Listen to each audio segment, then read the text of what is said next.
Hi guys, welcome back to my channel. I am Nancy Gulati and जो लोग मुझे नहीं जानते हैं, I am a travel and a lifestyle influencer. तो आज की वीडियो का टॉपिक है that what are the hidden places that you must visit in 2025, like hidden destinations. Because you know what, I was thinking that जो आजकल हमारे Instagram feed पे या यूट्यूब पे जो डेस्टिनेशंस आ रही हैं वो काफ़ी ज़्यादा ऐसी हो गई हैं जहाँ पे मतलब बहुत टूरिस्ट भर गए हैं। Like if you know what I am talking about, let's suppose it's Thailand, it's Bali, it's Vietnam. ये भर गया है बिल्कुल टूरिस्ट के साथ वीज़ा फ्री होने की वजह से, बट ठीक है because it's near also. And या श्रीलंका भी, I was just checking the tickets last night and मतलब इतना ज़्यादा महंगा भी हो गया है। एंड टू बी ऑनेस्ट वहाँ पे मैं जब वीडियोज़ भी देख रही हूँ it's very crowded. So I thought, तो फिर मैंने रिसर्च करी थोड़ी सी, तो मैंने सोचा कि क्यों ना मैं इस पर एक वीडियो बना दूँ कि यार what are the hidden places that should be in your bucket list in 2025. So let's get started without any further blah blah blah.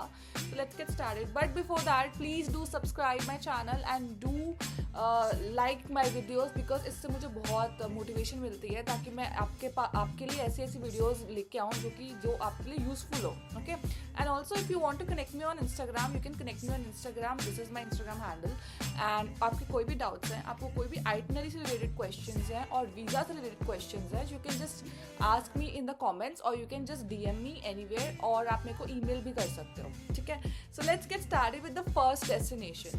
First destination जो मेरे दिमाग में है वो है Bhutan. Bhutan is like a hidden gem. Bhutan आता है हमारा इंडिया के बिल्कुल नॉर्थ में. इंडिया में तो नहीं, मतलब इंडिया से थोड़ा सा कश्मीर से ऊपर जाओगे तो साइड में एक भूटान है, फिर नेपाल है. ठीक है, तो आप नेपाल भी जा सकते हो. वैसे नेपाल भी बहुत सुंदर और अंडररेटेड जगह है, तो आप नेपाल भी जा सकते हो. But let's talk about Bhutan.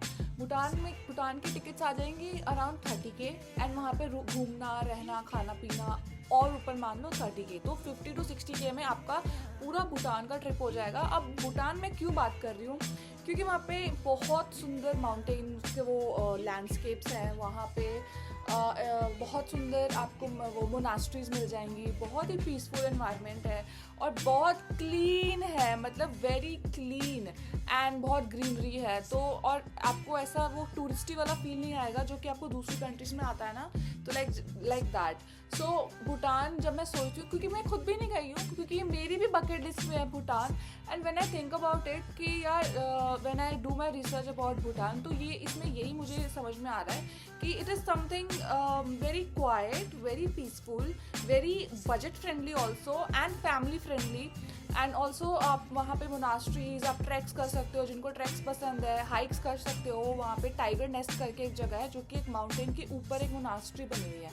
Not like mountain के ऊपर, माउंटेन को कार्व करके क्लिफ पे ऐसे एक मोनास्ट्री बनी हुई है. एंड देन भूटान में मुझे वहाँ का खाना, वहाँ का कल्चर बहुत अट्रैक्ट कर रहा है. सो माई फर्स्ट बकेट लिस्ट पे जो है वो है Bhutan. And second is Langkawi. Langkawi comes in Sri Lanka. Langkawi is an island in Sri Lanka. Oh my god, I'm so sorry. Langkawi is an island in Malaysia. Okay, and total tickets आ जाएंगे आपको 18K की. Malaysia is visa free, तो tickets आ गई 18K. And वहाँ Malaysia जब आप पहुँचते हो तो मलेशिया से एक 1 hour की फ़्लाइट लेनी पड़ती है from Kuala Lumpur, and then you will reach that island. Now why this island? देखो बहुत सारी, ये भी एक आइलैंड है ऐसा जो कि हम ऑब्वियसली हमने, it's like an island, beach properties ऐसा सब होगा. येस, आप ऐसे एक्सपेक्ट कर सकते हो. बट वहाँ पे क्या है ना कि less crowd and then it's very cheap as compare to the whole of Malaysia. It's very cheap, it's very not too much tourist go there, and it's very clean. And water sports activities भी आप वहाँ कर सकते हो.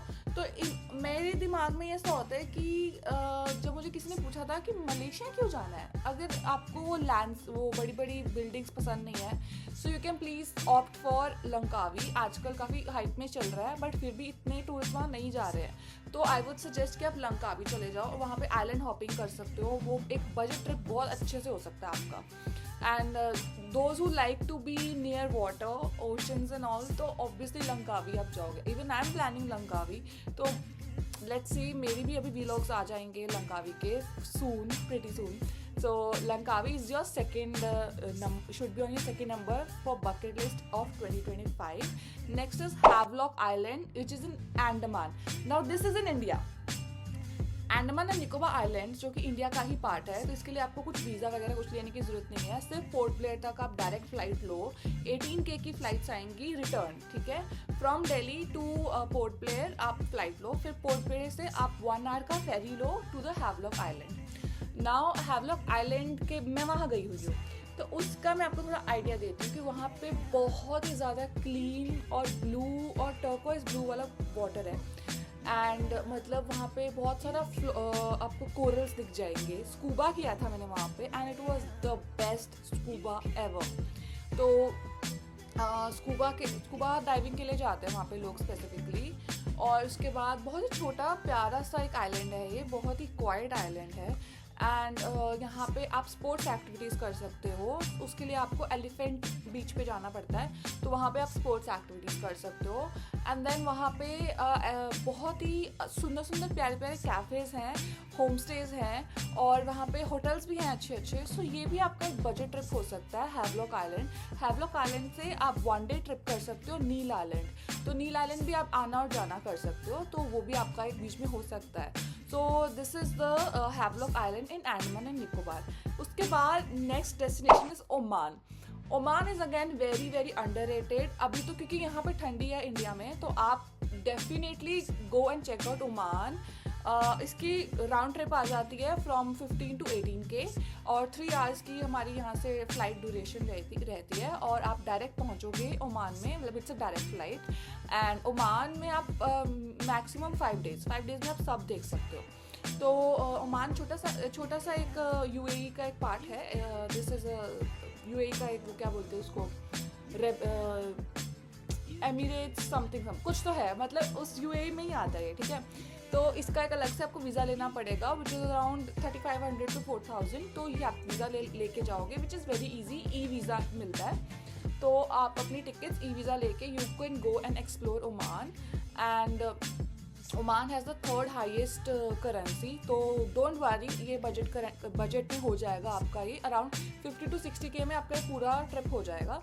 अब Oman में वहाँ जाके करना क्या है? अब ओमान में there are islands, there are ocean, there are mountains, and there are also a desert. There is also a desert. So मतलब सब कुछ ही है वहाँ पे. तो आप एक दिन कहीं जा सकते हो. लाइक एक दिन आप डेजर्ट चले गए, एक दिन आप वादी शाब चले गए, which is like a water body वाला जगह है जहाँ पे आप हाइक करके, मतलब ट्रैक करके जाते हो. एंड देन एक दिन आप आइलैंड हॉपिंग के लिए चले गए, वहाँ पे आप टर्टल्स के साथ स्नॉर्कलिंग कर सकते हो.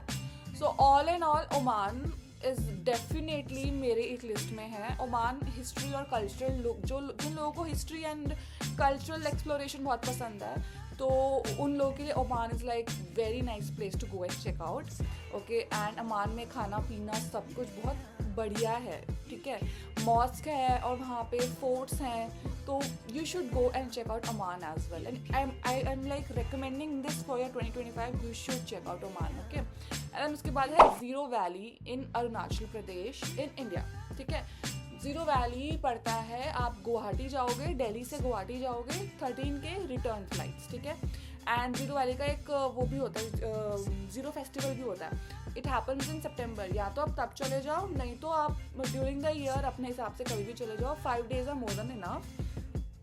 No, it's a valley. सोचो, पूरे माउंटेन्स हैं आसपास और एक वैली है, और इसमें क्या है कि it's not like any other valley. It's a very very clean green, मतलब सब कुछ ही बहुत सस्टेनेबल वे में वहाँ पे यूज़ होता है. घर वैसे बने हुए हैं, और वहाँ पे ट्राइबल लोग रहते हैं. मतलब बहुत पहले के जो लोग जो अपने नाक कान में पियर्सिंग कराते थे ना, तो वो वाले लोग रहते हैं वहाँ पे. उनके साथ जाओ और उनके साथ थोड़ी, मतलब जाओ, मिलो, देखो कि वो कैसे उनका लाइफस्टाइल है. वहाँ पे फ़िशिंग कर सकते हो आप. Fishing as in farm fishing बोलते हैं उसको, कि लोग अपने फार्म्स में फिशेस रखते हैं एंड फिर वहीं से ही फिश लाइक क्या बोलते हैं उसको, फिशिंग करते हैं, ठीक है. एंड फिर उसके बाद वहाँ पे बहुत ही अच्छा वो है the landscapes are very nice, very green and it's very clean also. मतलब वहाँ का AQI इज़ नेक्स्ट लेवल, बहुत साफ सुथरा एकदम बढ़िया है। अब बताओ, ये इंडिया की डेस्टिनेशन है, आपको कुछ नहीं करना है, आपको बस गुवाहाटी तक जाना है। गुवाहाटी के बाद आपको वहाँ से एक ओवरनाइट जर्नी करनी है, या फिर उसके बाद आपको एक टैक्सी लेनी है, या ट्रेन भी जाती है एक जगह तक, तो ट्रेन से चले जाओ। बट सोचो कि ये भी कितना बजट में आप एक ट्रिप करके आ सकते हो। और वहाँ पे होम स्टेज हैं, होटल्स हैं, हॉस्टल्स हैं, सब कुछ है वहाँ पे। So why not check this out, right? So ये थे मेरे 5 hidden destinations that you must check out, जो कि अभी इतने ज़्यादा पॉपुलर नहीं हुए हैं। सो इससे पहले कि ये चीज़ें ज़्यादा पॉपुलर हो जाए, आप पहले ही घूम के आ जाओ, right? So Bhutan, Langkawi islands in Malaysia, Havelock island in Andaman, Oman and zero valley in Andhra Pradesh, right? और इसके रिगार्डिंग कोई भी आपके डाउट्स हैं या क्वेश्चंस हैं तो आप मुझे यहाँ पे कमेंट कर दीजिए, यहाँ पे मेरे को आप DM कर दीजिए। And do like, share and subscribe my channel please. किसी